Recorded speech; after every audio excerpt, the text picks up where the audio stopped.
讲到新竹的竹北市，这几年红婴仔的出生率伫台湾会当讲是占头坎的。调机员接到真侪家长的陈情，讲有一间幼稚园，因毋让学生收超过额，甚至佫传出讲无牌老师伫咧带囡仔的问题。新竹县的公幼严重不足，我们很多都是抽不到，所以被迫把小孩子送私幼。可是出事了却求助无门。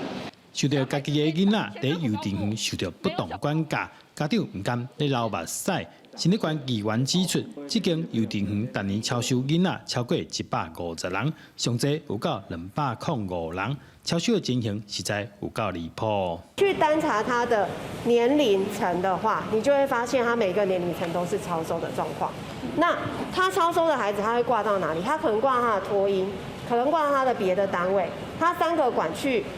任意的运用。那其实新竹县最严重的问题就是很多私幼，它是一个集团式的在经营。议员讲，县政府若无主动对幼稚园稽查家长检举的事件，田道头竟然要求家长提出证据，所以决定要对县政府提出告诉。幼儿园的查部分除了我们平常的例行性的公共安全检查及相关的这个评鉴相关的查核之外，我们会加强人力来做这相关的这个不定期的抽查以避免我们的幼儿园有超收的情形